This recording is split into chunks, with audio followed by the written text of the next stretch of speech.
Eh, paano yung dalawa? Si Margaret, si Beatrice, anong tingin niyo? Napoy, never underestimate the capability of your sisters.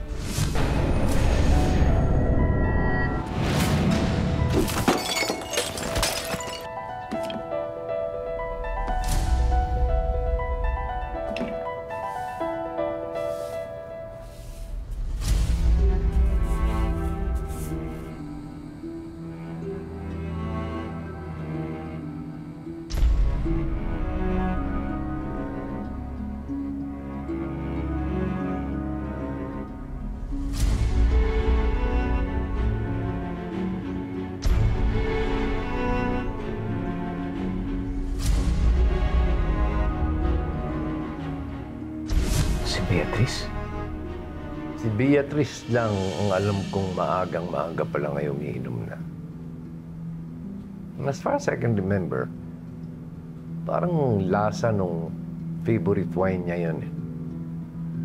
Although, nung kinausap ko siya, sabi niya, wala siyang maalala dahil lasing na lasing siya. And you know very well that she drinks early in the morning. Naalala mo, ikunento ko sa'yo yung tungkol sa kabayo ko na si King.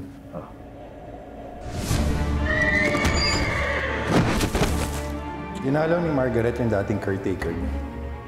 Siya yung naghalo ng tinapay sa pagkain ng kabayo na naging dahilan ng pagwawala ng kabayo at masipa kayo.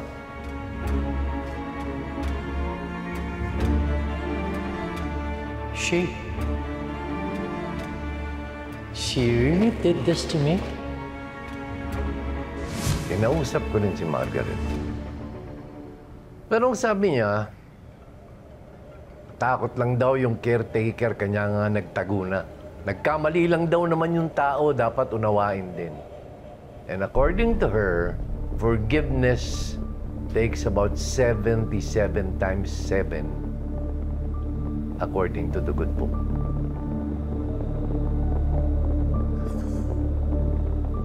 Eh, si Cristo.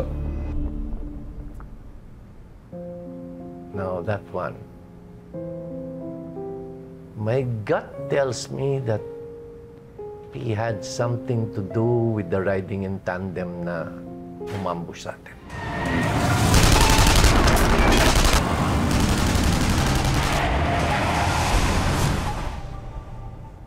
Ano? Pero wala kaming matibay na ebidensya. Ayaw magsalita na nahulang suspect. Lahat ng attempt, puro circumstantial evidence lang. Hindi pwedeng pagbintangan sila. Ang gagaling nilang magtago. Well, you have to give them that.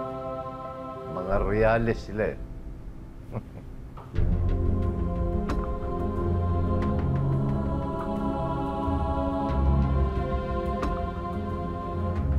Anong plano niyo ngayon?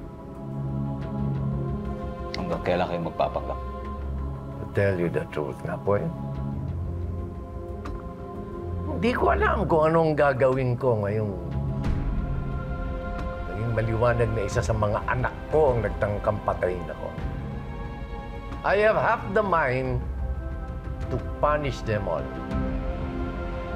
To kick them out of my property and to get them off of my life. Hindi kaya pagkakataon na to para ayusin mo relasyon mo sa kanila. Na, di ba? Ikaw na nga nagsabi na kaya naging bakulaw yung mga yun dahil sa'yo. Baka ito na yung pagkakataon mo para maayos sila. It's too late for this family, Napoy. There are no more second chances for us. At isa pa, hindi ako naniniwala rin sa 70 times 7 na pagpapatawad. Ay kayo, bahala kayo. Kung yun po ang gusto nyo. Pero sana po respetuhin nyo lang din yung gusto ko. Dahil ako iniintindi ko lang po kayo. Ang desisyon ko, alis po ako ng bahay na yun. Isasama ko si Lizzie, anak ko.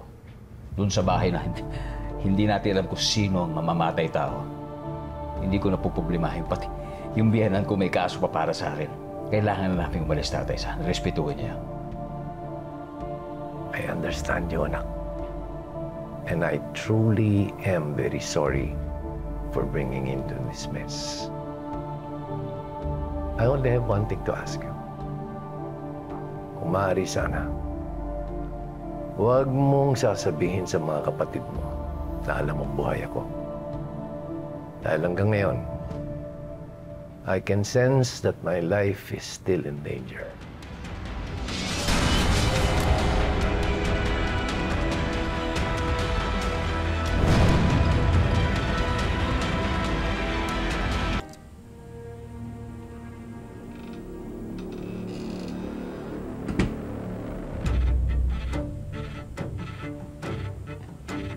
Rinig ko kasi mga boses niyo, akala ko may trouble dito.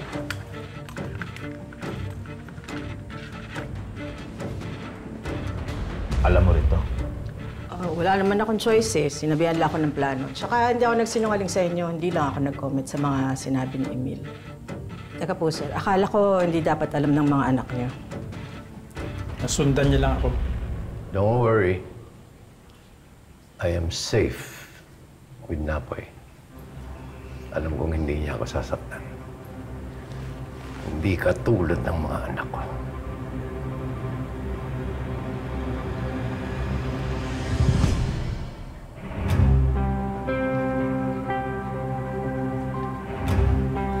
Huwag kayo mag-alala, tay.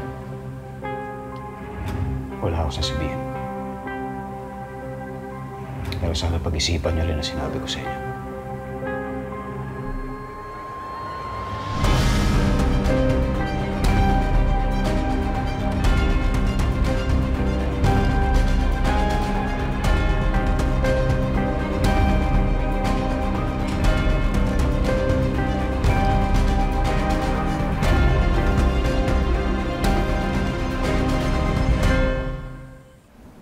Nag-aaway-aaway ang mga anak mo dahil dito. Ang sabi ni Christoph, plinanta raw yan sa kanya. Ang tinuturo niya yung mga kapatid niya pero wala pa namang umaamin. Just as I expected. Kumusta naman si Margaret?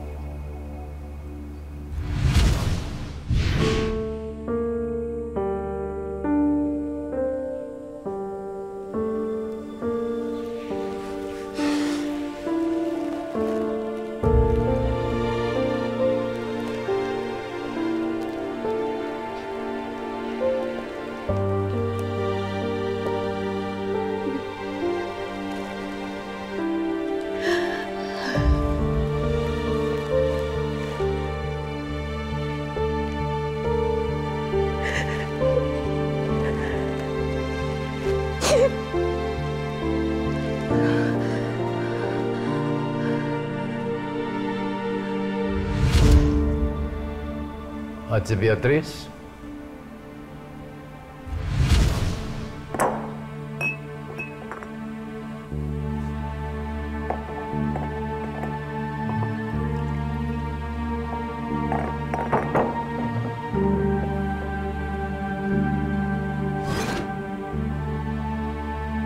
Pumasok ka na, Emil.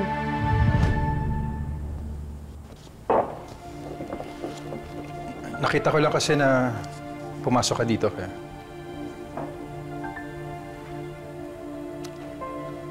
It's your job na imbestigahan kami, so I understand.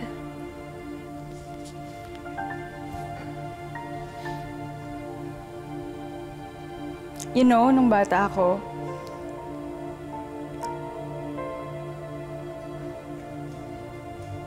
I always poured Daddy's drink for him.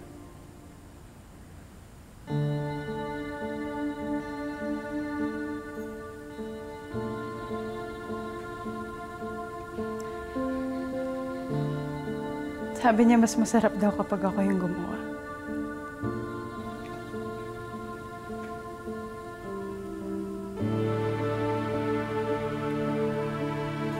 Naisip ko lang gawin to para sa kanya. for the last time.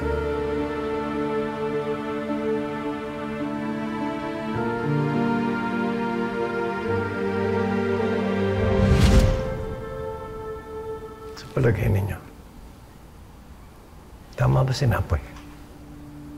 That I'm being given a second chance to be a good father to my children.